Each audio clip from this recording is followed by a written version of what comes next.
Hey Ninja, Scott at NinjaLax here. I promised I'd come back with a Restrung Warrior Outlaw head that before when I was out on the field it had probably a 1 on the whip scale.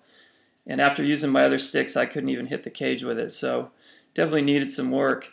So I decided to put some standard NinjaMesh on here and string it so try and get a 5, and I think I pretty much accomplished that. It's got a good kind of middle high pocket. I ended up doing one straight lace, so I got my straight nylon, a straight shooting lace, and a U shooting lace, single U. So it has a nice, the ball wants to settle right here, has a nice rollout. I went to the wall, the first time I threw it, it was right where I was aiming, so I'm happy with it. So it's it's going to have a big middle pocket here when you're cradling and holding, but with this type of frame, it's hard to do anything different. So this is for a second grade player. His name's Bubba, and I think he's going to dig it. So it's going to help him score a few more goals this year. But so what I did, this fourth hole here on the frame, I think I showed in my last video that there was a really tight lockdown at that hole, so that we weren't lacing through or threading through 2 rows here before we got to that. We were just going straight to the next hole, locking it down real tight. So it's supposed to create a nice V channel here. But with the shape of this head, all it was doing was moving the pocket down lower, and there wasn't enough of with this wide a pocket, it's hard to get it narrow enough where it's going to have nice whip and roll out. So I decided to just kind of move the pocket up a little higher by lacing through 2 rows here before I locked down on the frame. So, and actually I didn't lock down, I just knotted on the frame. So when I say lockdown, it's basically meaning I'm locking the mesh to the frame. Let's see on this side. So right here, it's hard to tell with all my string. So right here, you'll see this actual row right here is locked down to the frame. So I go through the hole on the mesh and then make the knot on the frame. Down here, let's go back to this side. When I loop through 2 holes on the mesh and make a knot on the frame, it's not actually holding the mesh to the frame. So the way I like to make it is tight on the top. Maybe the first 3 rows I lock everything down so it's tight. In the middle, I like the mesh to move around a little. At the bottom, it's locked down again. So again, I loop through two holes here, or 2 rows, knotted the frame, 2 more rows, knotted the frame, and then I started going 1 row before I knotted to the frame. And then the very last hole, I locked down to the frame. And you can vary that. You can lock down the 3 last holes if you want, so you can play with that.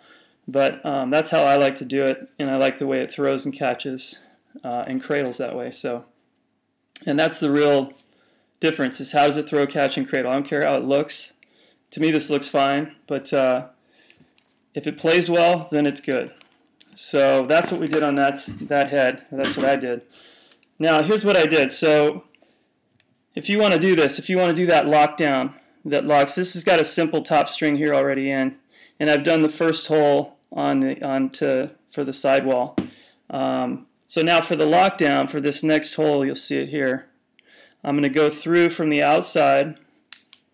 Then I'm going to come back through the hole in the mesh, and then we've got a big loop here. So my big loop, I'm going to actually stick that loose piece through. I'm going to stick the string through the big loop, and now I've got a big, or not big, but a nice knot there. Everything needs to be tight. So sidewalls and top strings should always be tight. Don't have any loose sidewalls. So now I'm ready to go down to the next hole. So I've locked that hole, or that row, to the frame. I'm going to do the same thing with the next one. So I go from the outside through the frame, then from the back through the hole in the mesh, and then I go through the big loop I made. Now I'm going to pull it tight, super tight. So now I've locked down another one. So see how I've locked that one down to the frame. So I'm probably going to do on this head, this is a Reebok 10, and it's got a lot of holes. So you've got good options with a head like this. Not like those beginner heads that only have like a hole every inch. But so this one, maybe I'll do it one more time. Same thing from the outside and through the hole that I made. So I'm going to lock that down. Now to do it without locking down, all I'm going to do is from the outside, I'm going to go through the hole in the mesh, pull it out, and I'm not going to go through the frame. So then I'll do like one more hole in the mesh. I would have to redo the laces on this, but I haven't. So one more hole in the mesh from the outside, and kind of fumbling here. So now, didn't want to go through the hole.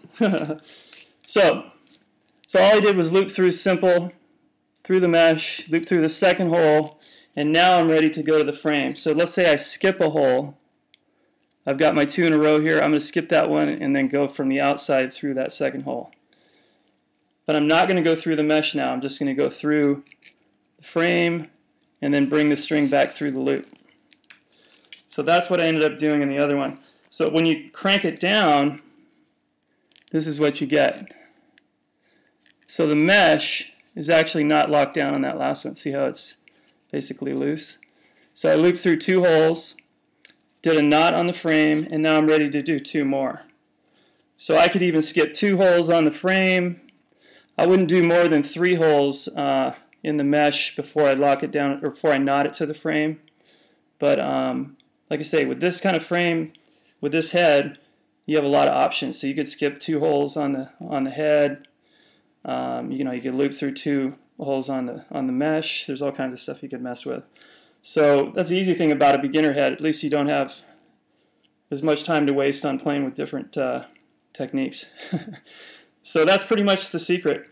Lock down the top, loop through some rows, and make a knot on the frame. Decide how many holes you want to skip here, how many holes you want to loop through on the mesh, and that's going to form your pocket.